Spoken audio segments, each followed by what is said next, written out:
On today's show, who is going to get out of the Western Conference bloodbath that is the play-in tournament? And my God, is the East closer than we think? And on today's Count It Up, LeBron's greatness is a rental? All that and more on today's Locked On NBA. Let's go. You are Locked On NBA, your daily NBA podcast. Part of the Locked On Podcast Network, your team every day. Welcome into another edition of Locked On NBA, member of the Locked On Podcast Network, your team every day. I am Pat, the designer, host of Locked On Bulls, and joining me on today's episode is that is not Nick. He did not become a black guy. Don't worry about it, guys. He's all good. No, we got swipacam on today's episode from Locked On Nuggets. Swiper, what's going on, my guy? Man, we living. It's been a great day. It's been a great day of basketball, great night of basketball, and honestly, the best teams won. That's what it looks like to me. Oh yeah, we saw some interesting games tonight, some fun games tonight, and then by the fourth quarter, we knew all the answers that we knew going into the game, pretty much. So always fun there. Got to talk about this West play-in tournament, East play-in tournament. By the way, today's episode is brought to you by PrizePicks, the easiest and most exciting way to get to play daily fantasy sports. Go to prizepicks.com/LockedOnNBA and use the code, all lowercase, LockedOnNBA for a first deposit match up to $100. All right, Swiper. So the West play-in is an absolute bloodbath right now. And the question that I want to pose, do you want to pose to the audience as well? Who will we see fight their way out of that play-in tournament when you look at the fact that teams 5 through 10 are 5 games apart? Separation of 5 games. Here's your 5 through 10. You got Pelicans, Suns, and then Kings, Mavericks, Lakers, Warriors. When you look at the teams that are on that list and how they've been playing, who do you expect to fight out of that Western Conference play-in and get into the playoffs? And who do you think takes the L in that? Yeah, that's the problem, is that when you start getting to some of these teams, it's, you got Steph, LeBron, Luka, KD, and Booker. But I think based on what you've seen right now and the rest of the season, I'm sorry, but like the Lakers and the Warriors have been underperforming the entire season. So I think expecting them to be able to overcome that's a lot. Now, again, because in the play-in you're in a single game sample size, they could, ostensibly be able to beat, one of the Suns and Mavericks, whoever loses that game, or the Kings and the Mavericks, whoever loses that game, who's in that play-in spot. But I would probably take the Lakers to beat the Warriors in that first game. I'm probably picking between the Mavericks and the Kings. I might pick the Kings.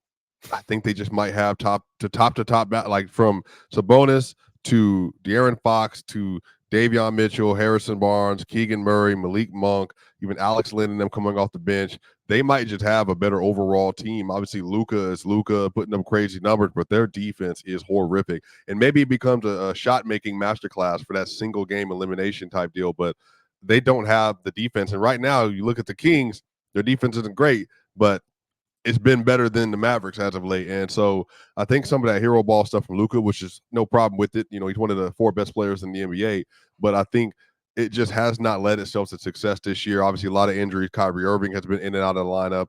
They obviously added 2 very good players. Neil Gafford is apparently just a couple shots from breaking Wilt Chamberlain's consecutive field goals made record. He was a great player. Washington looks really good. And then on top of that, PJ Washington also been playing really good as well with them. So I think the Mavericks are good, bro, but man, the Kings, they just look like among that group, they are just the ones that are playing the most physical, the most tenacious. Domantas Sabonis is having an all-NBA season again, when a lot of people didn't think he'd be able to do that again. Obviously, he had a lot of disappointments in last year's playoff in the first round, so don't expect a lot of success from him or from the Kings, but you give me a matchup where this Kings team is playing versus the Dallas Mavericks, and then on top of that, whoever loses that game, probably the Mavericks, has to play versus the Los Angeles Lakers. My pick to come out, this is dirty, it's probably going to be the Kings, and it might be the Lakers, meaning that Luka Doncic does not make the playoffs for back-to-back seasons.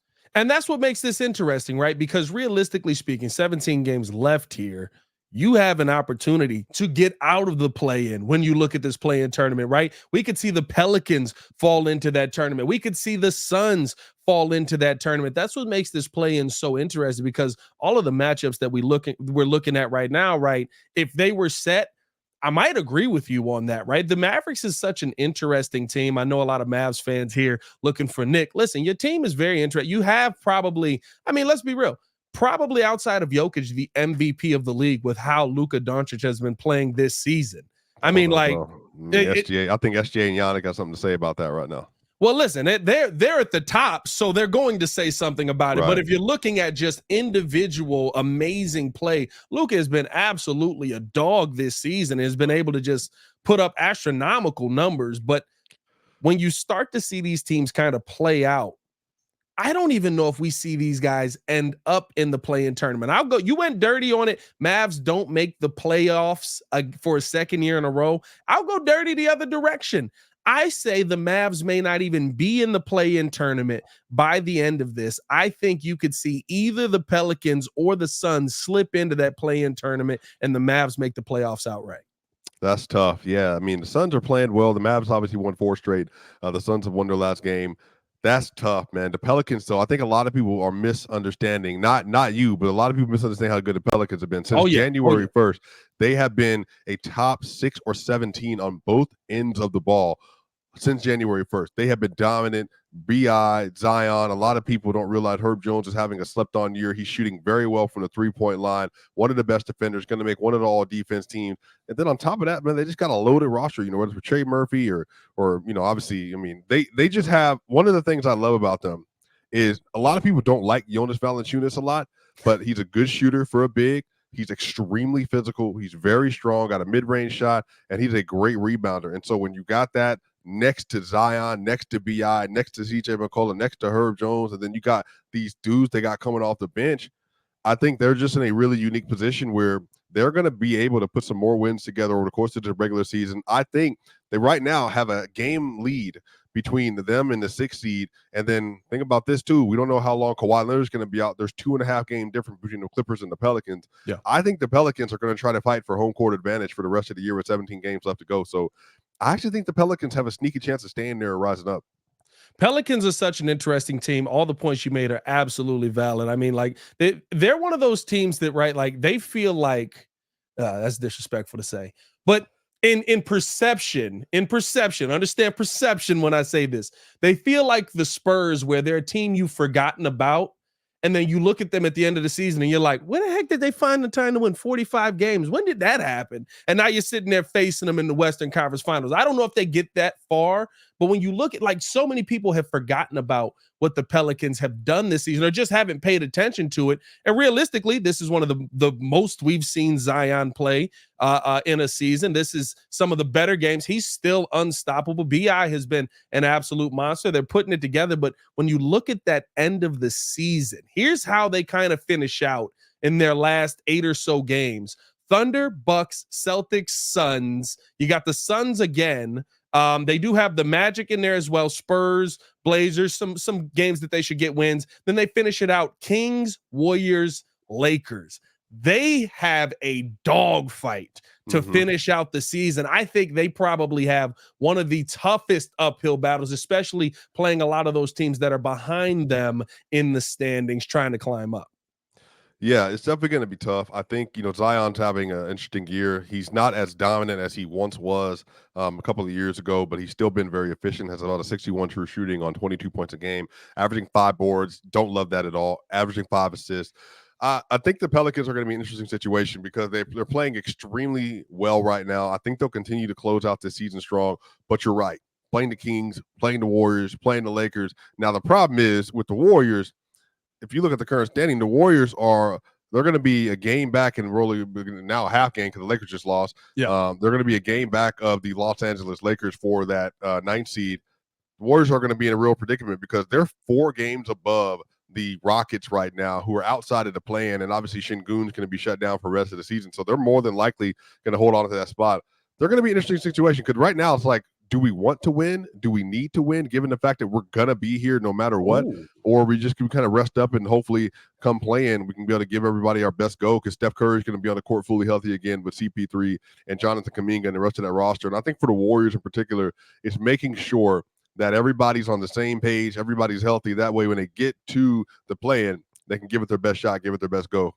Because, look, I mean, just think about this. Steph, Bron, and then Luka, Durant, or Fox and Sabonis. Yeah. And that's going to be single game elimination possibly for one of these teams as well.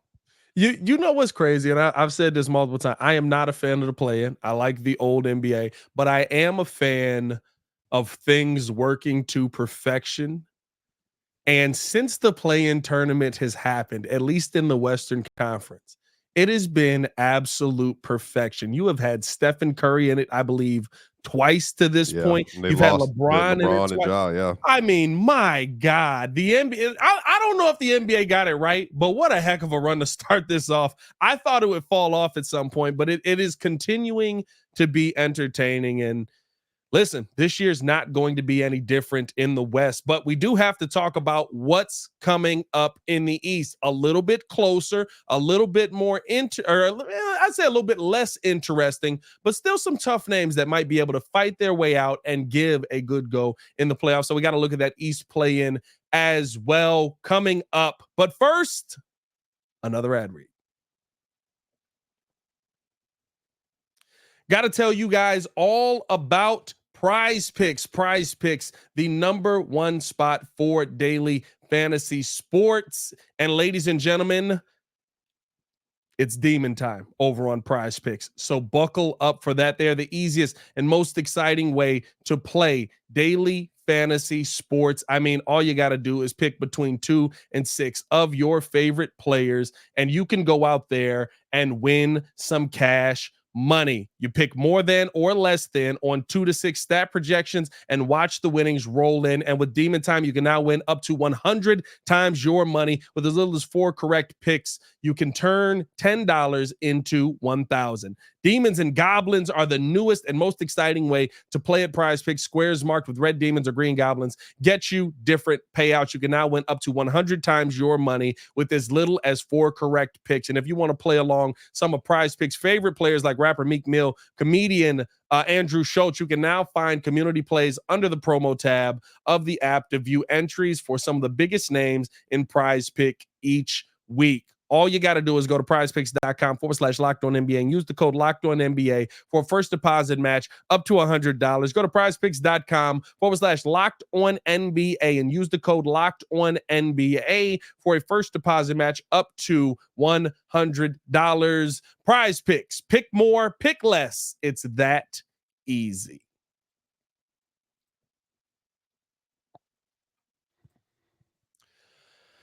Thank you for tuning in to Locked On NBA, member of the Locked On Podcast Network. Pat, the designer, swipacam, continuing to break it down for you. Swiper, we finally have to look at this Eastern Conference play-in tournament as well. Maybe a little less of a bloodbath fight that you see, but a familiar name in the play-in tournament that I think makes this tournament very interesting. The Miami Heat are yet again in the tournament. They're paired up right now 5 through 10, which is still a pretty close matchup through there, although I don't see the Hawks climbing up. Unfortunately, I don't see the Bulls climbing up very much either. But you've got Magic, 76ers, Pacers, Heat, Bulls, and Hawks. How do you feel about this Eastern Conference play-in tournament right now? Who's going to be in it? Who comes out of it? Man, that's tough. I'm going to have to say the issue is the Pacers, the Heat, and the Magic are all going to be, I think, in there.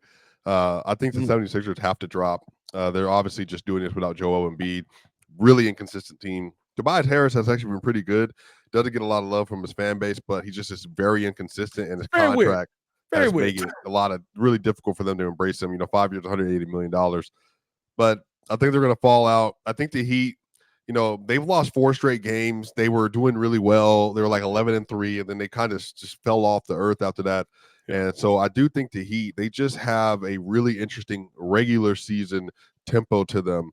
But if I had to guess, play-in's going to be definitely the Hawks, definitely the Bulls, And I think up next is going to be the Philadelphia 76ers. And then I think I'm cool with, I think the Miami Heat might end up being at that 7 seed, but they can lock themselves into the 7 seed. And then we're going to get a rematch of the first round with the Milwaukee Bucks possibly. Oh, so you do think that they end up getting out of the tournament? Yeah. I'll ask you this, right? The Heat have played the Bucks really well. That's a very interesting one. Could we see a run, maybe not to the championship like we saw last year, but a team that finds a way to have more playoff success in the Miami Heat than maybe we thought that they would have? Because like the Heat being the 8th seed again, to me, was not surprising, because I was like, they were the 8th seed last year. They hit a heck of a run. Jimmy Butler's amazing in the playoffs. We know all of these things. Can they do that again?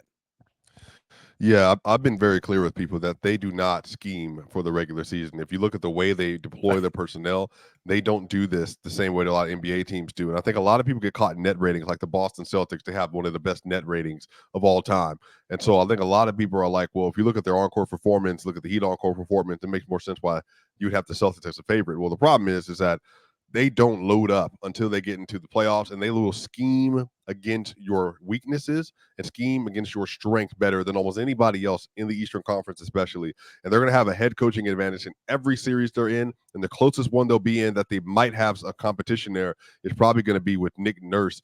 But Philly, they're obviously going to be in a really tough situation. Could it be either not going to be there or be hurt? So if you're asking me and you say Doc Rivers, Giannis Antetokounmpo, Dame with Malik Beasley, Jay Crowder, Bobby Portis, Brooke Lopez, and all those young come off the bench in Gallinari. Yeah. And then you're telling me that you're going to line up Terry Rozier, Tyler Hero, Duncan Robinson, Jimmy Butler, Jovic, Bam, and Caleb Martin, and DeLon Wright, and Patty Mills, and Jaime Jaquez, and all those dudes, and the fact that Spo knows exactly what to do versus Giannis, and Giannis had some of his worst playoff series of his career versus the Heat. That would be a dogfight, and I would not be surprised. Let me be clear. Would not be surprised if the Miami Heat are playing versus the Boston Celtics in the conference finals again, because Jimmy Butler in the playoffs, his pull-up shooting becomes all-time great for at least while he's healthy. And if he's healthy through a run, there's not many players, if any, in the Eastern Conference that can outplay him for an entire series. Yeah, it's such an interesting dynamic when I think you look at especially how this play-in tournament is set up. It's funny because it's almost set up perfectly for Miami. And I'm not going to lie to you. When you watch some of these games with Miami, when you watch how they play some, it does kind of feel like, not to say that they're trying to lose, but it feels like they know what their best path to get to a finals is. And I think that you laid it out. They know everything that the Milwaukee Bucks want to do. And it's not like back in the day when like the Bulls would beat somebody in the regular season in the Derrick Rose years, right? And then you'd get to the playoffs and be like, well, it's LeBron and he's woken up and now he's playing for real and you're not going to get to the next round here. Giannis is playing for real every time he goes out against Miami. And it does not go his way. There's something that Bam Adebayo has figured out, and especially Spo, as far as a team defensive style that really works well against them. They have the defensive dogs to throw at Dame Lillard as well. Doc Rivers is kind of figuring some things out, but like, I don't know if he's actually figured the team out. And I keep saying this, listen, the easiest play in basketball to run with that team is pick and roll. And for some reason, there is just a refusal to do it. I don't know if it's because Giannis doesn't want to just be relegated to being a roller and have to facilitate. I don't know if it's because Dame Lillard's like, nah, I just want to stand back here and shoot. It makes no sense to me. But if you're not willing to run a simple play like that, going up against the Miami Heat, I think they're going to eat you alive. And I agree with you. I think we could see another interesting run from Miami this season. Yeah, so the thing is, the Bucks with Dame and Giannis, they actually have one of the most effective pick and rolls deployments in the NBA. I mean, they're averaging almost like a 0.2 points per possession or something like that. I can't remember exactly what the number is, but I think some of this though is it's not even their offense though. Their spacing is great. They got a bunch of shooters on the roster. It's their defense. And again, if you look at Doc Rivers since he came and took over the Bucks, they were improving defensively. But the problem is that they were improving defensively versus bad teams. And then you got the Nuggets game that they won. The Nuggets had lost 3 straight going into All-Star break. They just kind of exited out the season at that point. They said, we just don't want to be here anymore. Then you go take a break. But then outside of that, they just have not had like some dominant defensive win. Like you saw them versus the Kings just 2 nights ago, where the Kings ended up putting them down over 20 because they're taking advantage of everything. They're putting Brook Lopez in space. They're being physical with Brook Lopez. And then on top of that, Giannis is doing what he's doing. But the issue is Malik Beasley, who you guarding? Like Jay Crowder, who you guarding? And then on top of that, they don't have a lot of great off-ball defenders outside of Giannis. So there's just a collection of things with them that when you came into the year, they had championship or bust expectations, and then they underperformed. They were 30-13, fire Adrian Griffin, and then now here they are. Their record is good. They're performing well. The problem is, I think a lot of people, including for Giannis's MVP case, which I think is not fully fair, but I also understand why people are attributing this, they're underperforming relative to expectations. You got Dame. You blew up the team again to get him for Drew Holiday. Next thing you know, Drew Holiday goes to Boston. He's the 5th option, and they're thriving. And now you're looking at them, and they're saying your defense is all over the place. Your offense is good, but your win profile doesn't exactly speak to a team that looks like it's going to be competing for a championship, even if you have Giannis Antetokounmpo on the roster. So I'm torn about it because a lot of people aren't really high on them, but you should be because Giannis and Dame is on the team. You should be because Doc Rivers is on the team. You should be because they won a championship in 2021. The problem is ever since, just been disappointment after disappointment and injuries. And now even if they're healthy, you're telling me right now they get in a series with the Heat or the Celtics. I don't know. A lot of people aren't picking them to come out of that. And that's what it really comes down to. When you look at the fact that we're talking about the play-in teams possibly being able to go up against them and give them a fight. It really one play-in team, right? Like I think if Philly gets there, they probably handle Philly. If the Bulls get there, my God, they'll handle the Bulls. Maybe not the Pacers, the way the Pacers were playing them this year. The Pacers are an interesting one too, coming out of if they were to come out of the play-in tournament, be able to get in the playoffs straight out. But the Pacers, the Bulls got to see the Pacers tonight. And when I tell you defensively, it's like they don't pay attention for 47 and a half or 48 minutes. Like it blows my mind how many lapses in defense I saw tonight. They went on 17-1 or 17-5 and a 15-1 run against Chicago Bulls tonight and found themselves in overtime on the losing end. Heck of a game from DeMar DeRozan, but it was literally just an inability to slow anything down on the other end when teams start to get going. So you're going to slow down Giannis, you're going to slow down Dame, you're going to like the Pacers are such an interesting team to me because they can score with anybody, but can they defend with anybody? That's the real question. No, they can't defend at all, but that's the thing. They're just going to outscore you. And I think they give the Bucks a lot of issues because they're fast and they're smaller and they're shooters. And the Bucks don't do well with a lot of speed. That's why De'Aaron Fox and them were lighting them up. Malik Monk lighting them up because they just don't have the foot speed on the perimeter or even at the big. Brook Lopez is like, well, what am I doing out here? I'm like plopping around. I'm 7'2". I can't move with these dudes. And I think Tyrese Halliburton and Miles Turner and Jackson and Obi Toppin and then Benny, when he's playing. And then on top of that, obviously gotten Pascal Siakam and stuff now.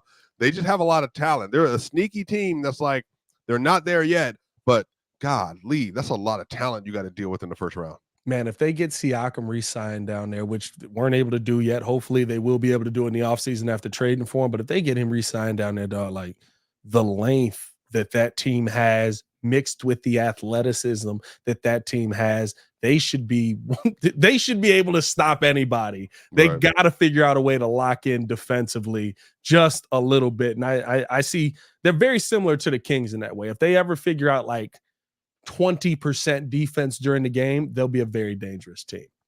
All right, let's get into our favorite segment of the show. Even with Nick Knock here, we still have to do Count It Up coming up.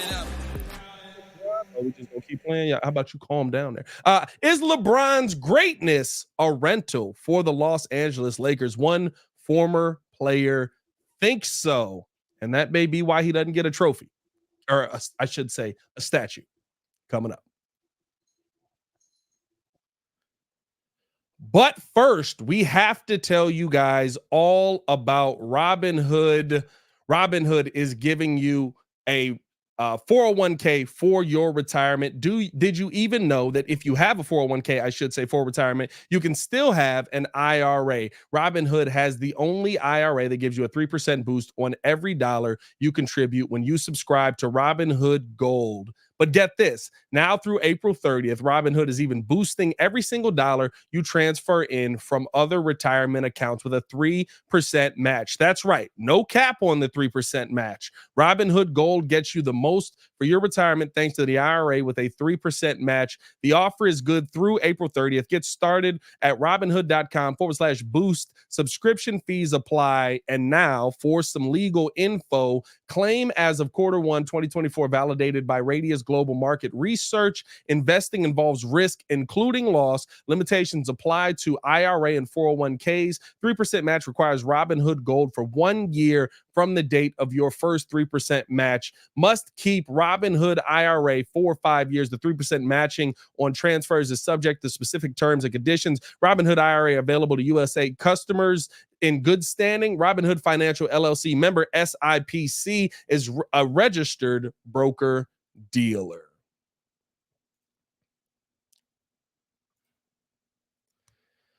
All right, Swiper. So welcome to Locked On NBA, and here is the best part of Wednesday, the part where we get to have the most fun and crack up at some of the stuff going on around the league. It's time for Big Chicken, baby. Zion Williams and porn star. Take that for that. Count it up, count it up, count it up, count it up, count it up. So on Club Shay Shay. Zion Williams. Okay, what's going on with the repeat? Dog? Why are we doing the repeat? Who did this? Who did it? This is a Nick thing. Nick is sabotaging on the side. You're not slick, Nick. We see you from here.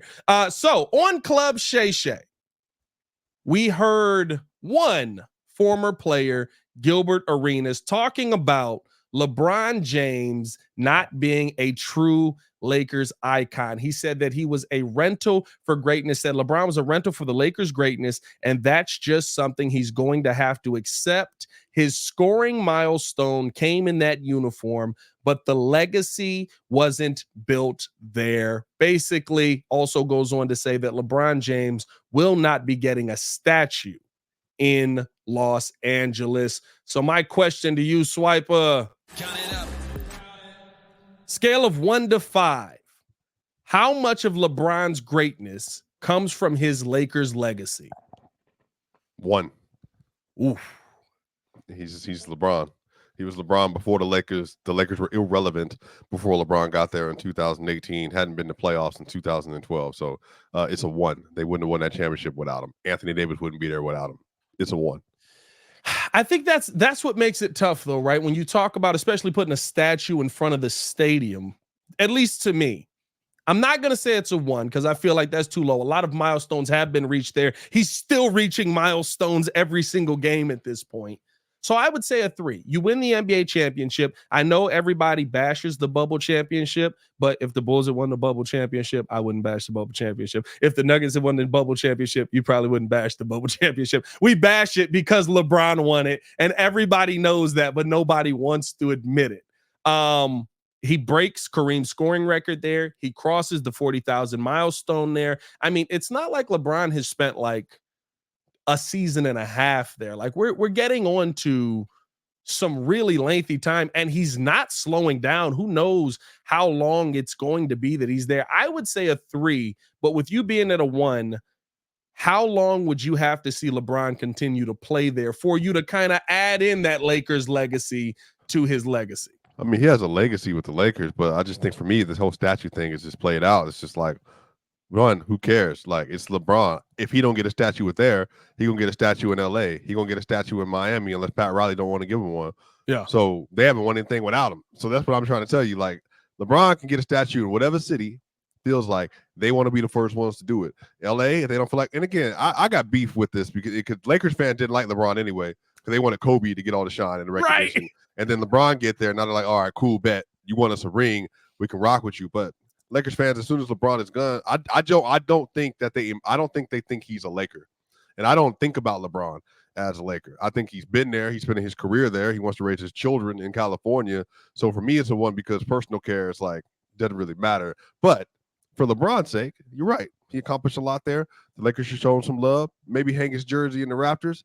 But I think it's kind of weird, though, if you have the best player of all time, arguably, on your team for 4 years and want to ring with you, that you didn't put a statue out in front of him, but you got like a statue of Elgin Baylor and everything out there. Even though, again, respect to Elgin, he did go to eight finals. I understand that, but I'm saying he didn't win. LeBron won.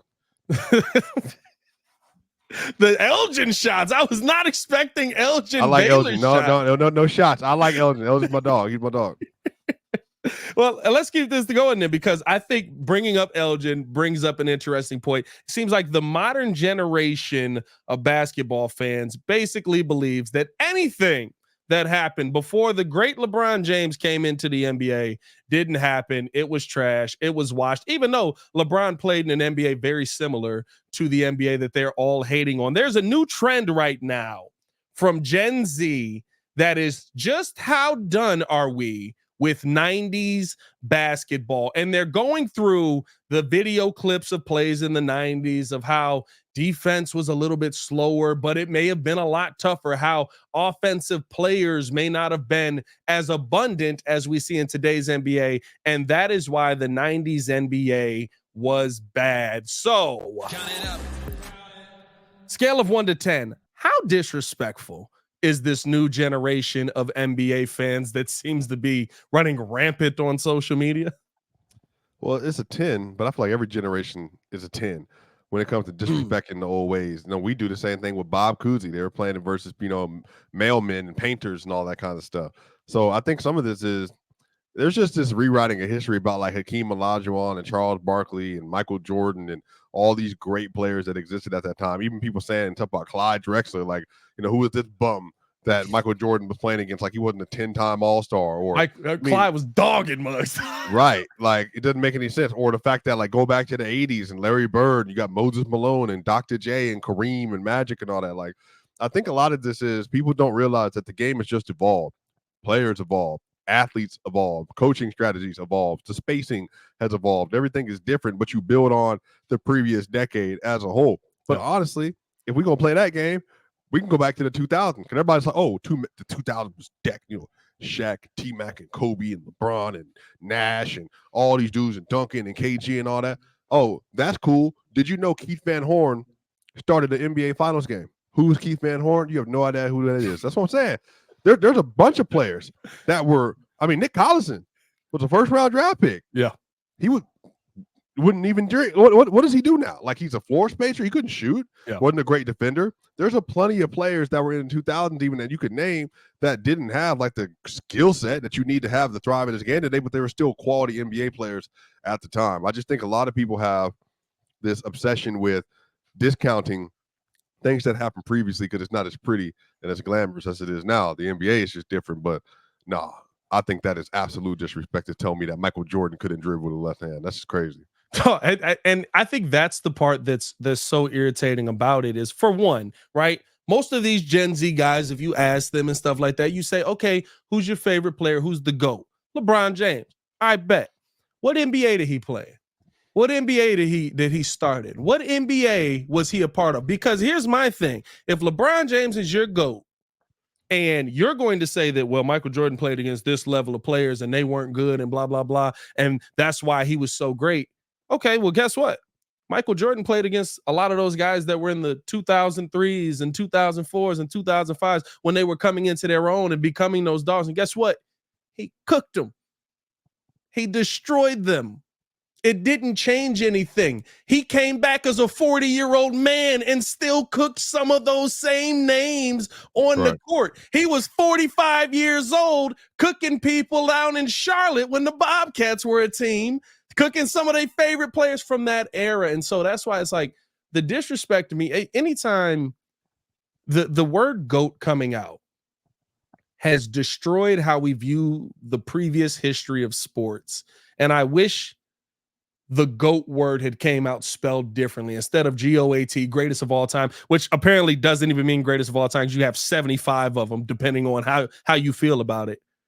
But GOTE, I'll give you greatest of the era. There are some players in the 90s that could not play in the 2000s. Not really a lot of the greats, but there are some that couldn't play in the 90s. They couldn't play in the 2000s. There are some players now that would not be the same player now for the exact reason that Shaq says anytime he gets on a podcast. Come down here. You come down in this paint and you will die. And then you got to get up.